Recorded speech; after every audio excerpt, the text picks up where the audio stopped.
Hi and welcome back to Gooseberry Bridge Farm. I'm Jeremy. Today I'm doing a follow-up to the original video I did a few months ago about how we share our Starlink internet service across our farm. We use a combination of mesh Wi-Fi technology, wired access points, and a few other cool tricks that we've added since the last video.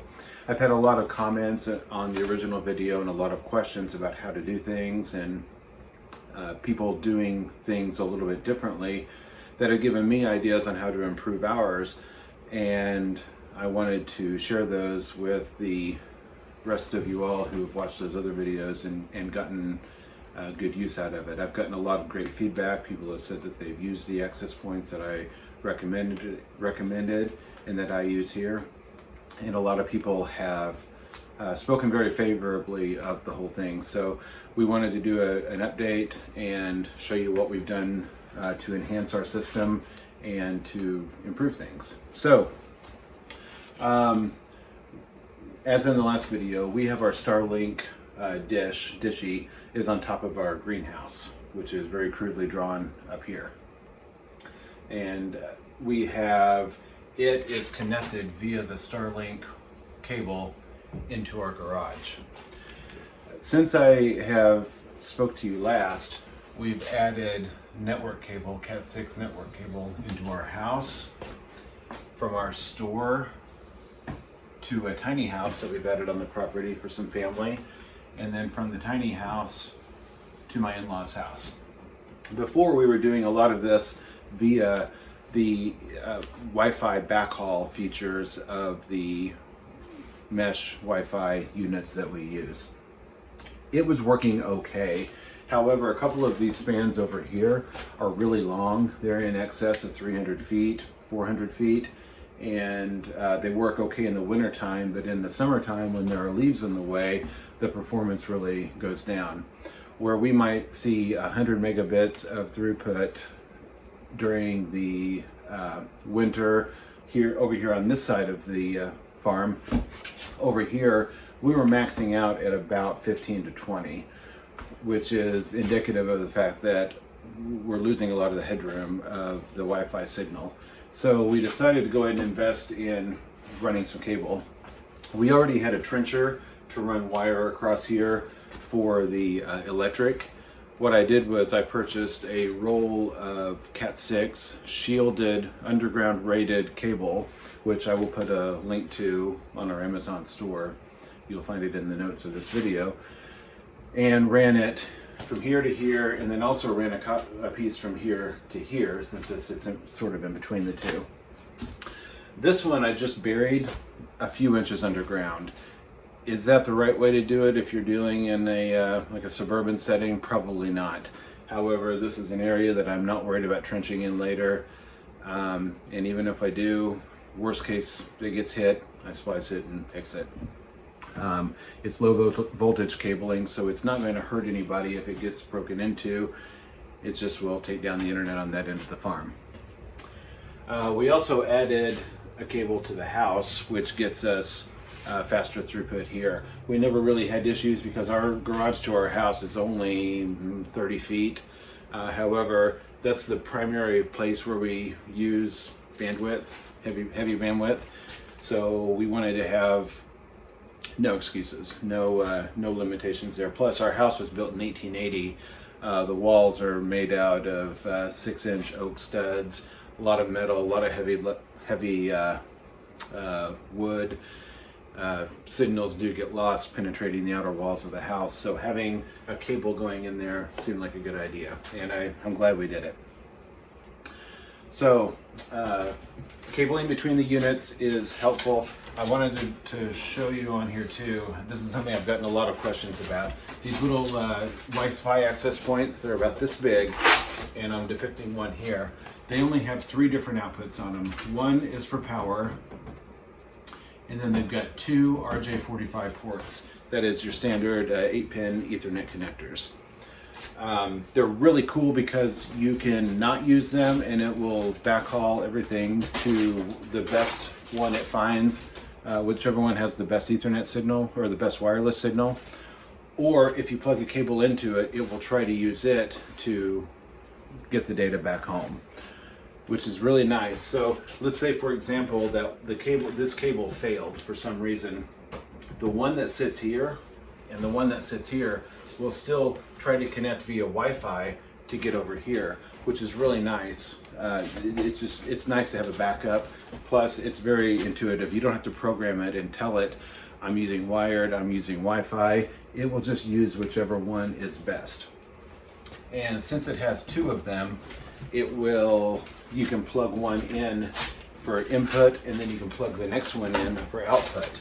So you can daisy chain. We've done that here on this one, the one that's at the tiny house, because we've got one coming in from the store and one going out to the in-laws house. So not only is this a functioning access point for everybody there to use for Wi-Fi, it's also a repeater to get over here.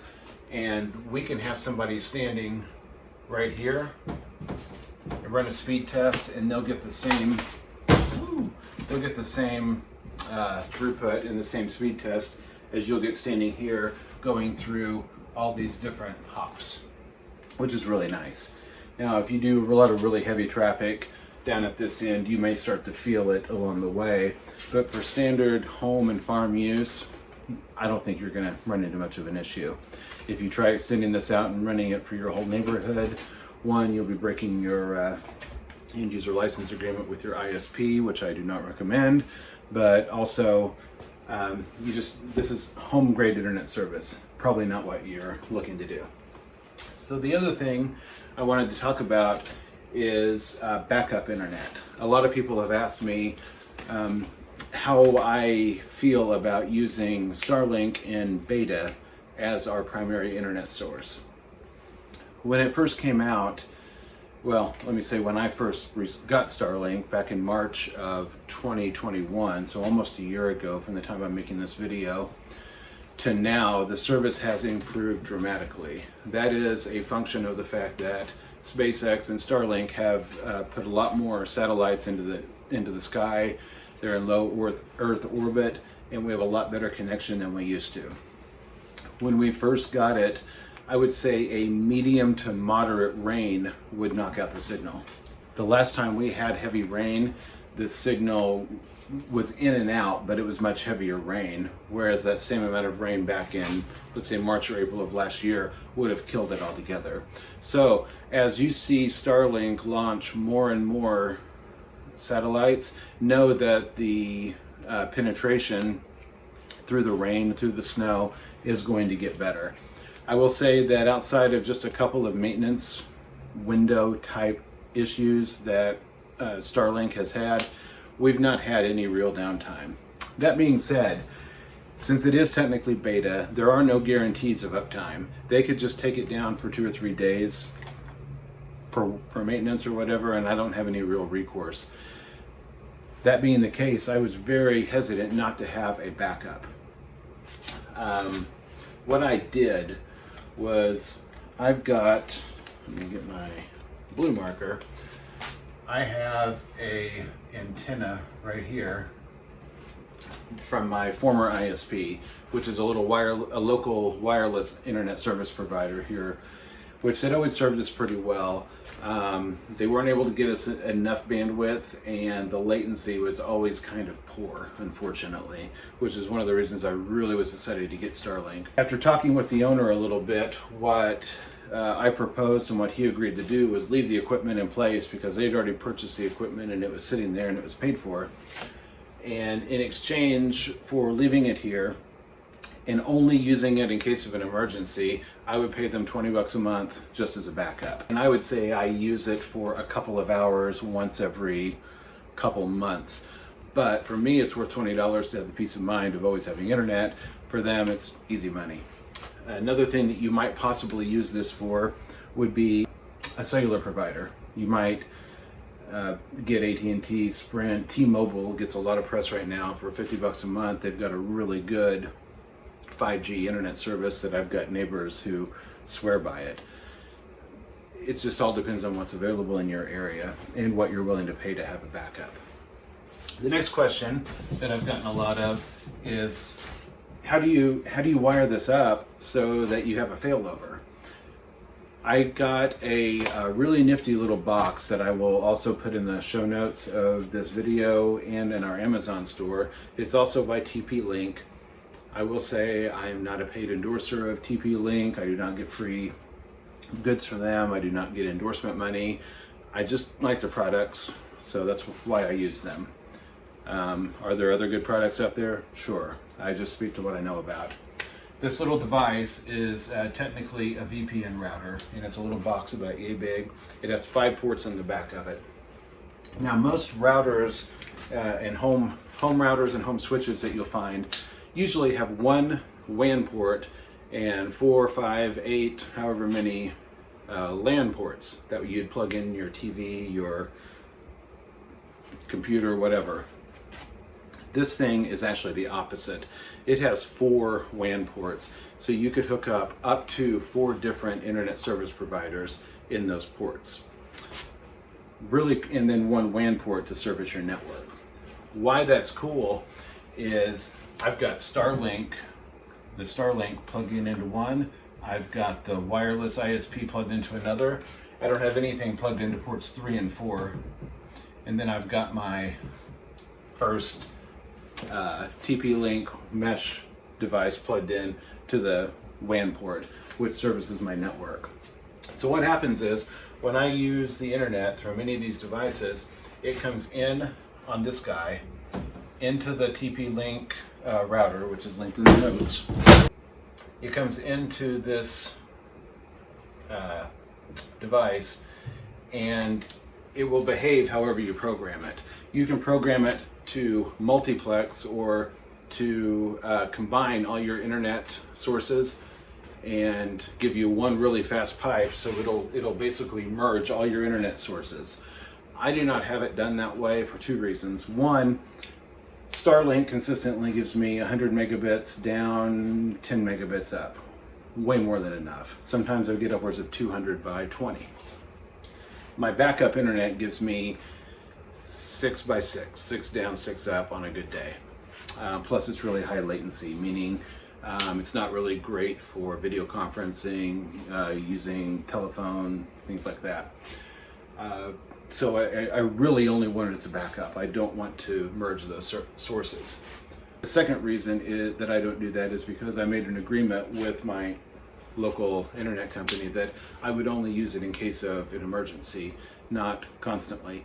And since I'm only paying them $20 a month, I want to honor that relationship and not overuse the circuit. The way I have it set up is in a failover mode. I have it set to use WAN 1, which is the first port on the first internet port on the device, which is plugged into my Starlink as the primary. And then if it senses that going down for more than about 10 seconds, and I don't think you can configure that, about 10 seconds seems to be where it does it, it will automatically switch all traffic out to this guy. It happens, I won't say it's terribly seamless because it has to go down for about 10 minutes before it comes back up. However, it does come back up. I have woke up in the morning and found that my internet is all going out through the local ISP instead of Starlink because there was an outage in the night and it didn't switch back, and I have to go in and manually switch it back on. Typically, it happens without you noticing it unless you're actively using it at that moment. I'll show you a couple of the access points out in the wild on our farm that are in use so that you can see how they're hooked up and get an idea of some of the things that I was telling you about. Okay, I'm outside our farm store right now, and I'm going to show you where I've got this cable. So this is the Ethernet cable that I was referring to, and it runs up into the attic of this building, and it goes underground. Say hi to Jim. This is Jim. He's one of our Nigerian dwarf goats, and he lives right here next to, hey, don't hit the button. Lives right here next to this farm store. So it runs underground here. Right over here on the side of the building, this is where the electric comes out of this building. It goes underground and it travels under this pasture over to the tiny house, which I will take you over there in just a moment. And just beyond the tiny house is my in-laws house. From here to the tiny house is about 230 feet, And then from the tiny house onto my in-laws is about 220 more feet, just to give an idea of the distances here. And everything goes under the ground right here. The electric wire we have in conduit, just for safety. We live in southern Missouri. Rocks are a major issue, so running direct bury electrical cable is a safety concern, and I've been advised from electricians not to do it, so we went ahead and ran it inside of conduit. The Cat 6 cable, on the other hand, what I got was shielded, gel-filled cable that is burial rated. I don't expect getting hit by a rock to damage the cable, and if it did, the fact that it's shielded will, the fact that it is gel filled will help with water potentially permeating the copper, and the fact that it is shielded will help from any kind of interference, given that it's in the same trench as the electric cable. So that right there is one of the Wi-Fi mesh devices that we have. This is the one that's actually right outside of the tiny house. You can see the power cable going into it, and then there are two black Ethernet cables. One is coming from the farm store and one is running to my in-laws house. Both are buried, and both are about 230 to 230 feet in length. They are here underneath this very fancy weatherproofing system that we have, which is a Menards trash can turned over a pole. We intend to make that a little more permanent as time goes on, but as of right now, we just haven't got to it, so we have it under a trash can. So one question that leads to is the weather and what role that plays into having these devices outside.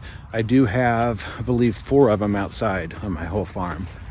We have 10 in use total. Some of them are inside, some are outside. I try to protect them from the elements to make sure that they're under an overhang, or in that case, under a trash can. But they're not rated for outdoor use. I'm breaking the rules technically, but I have been running these things for close to 3 years, even before I had Starlink, and I've never had issues with the cold, with the heat. Knock on wood, they've always worked great. I've never had a failure of one of the devices, so one reason I'm such a fan of them. I do keep water out of them, that make sure they're hidden from rain blowing in on them, because they do have copper, they are electronic. Water and electronics are bad mixes, so use at your own risk. I can't say, yeah, use them outside. I can just say, I do, and I don't have a problem with it. Lastly, I brought you out here to where our Starlink dish is, just to show it off, because everybody likes to look at the Starlink. This is our greenhouse. It is about 30 feet long, and at the very end of it, we have hooked into the framework. I've got a 2x4 that goes down to the ground. It's lag bolted in several places to the greenhouse, and then I'm repurposing an old Direct TV mount and have the Starlink dish attached accordingly. So that's facing north. So turning around, this is the view that my Starlink has of the north sky, which is pretty unobstructed, which is what you want. If you're considering getting Starlink, I personally cannot speak more highly of it. I think it's a great service for people who are out in the country who are limited on internet options. And if you have the ability to get it and you don't have other good internet options, I think it's totally worth the $100 a month that it costs. Just make sure you have an unobstructed view of the north sky. Several internet groups I'm in following Starlink and following people's journeys as they get it installed. That's one of the biggest things that people have issues with, is they get it and they're not prepared for the fact that they have to have a fairly unobstructed view of the north sky and the sky right above them. So as long as you have that and can afford the roughly $500 worth of equipment up front and the $99 a month, highly recommend it. As always, if you have questions, feel free to comment on this video. I've gotten a lot of comments and questions on the previous videos. I enjoy answering them to the best of my ability. Happy to share my experiences. If you found this useful, I would humbly ask that you like and subscribe to our page, share this video with anybody that you think might find it useful, and anything that you find useful from a product standpoint that we've talked about should be available on our Amazon store. If you buy from that, it does help us. We actually do get a percentage of that, and it helps us and our family as we continue on our journey here, and helps us know that people enjoy it and to make more videos as time goes on. So thank you, and stay tuned.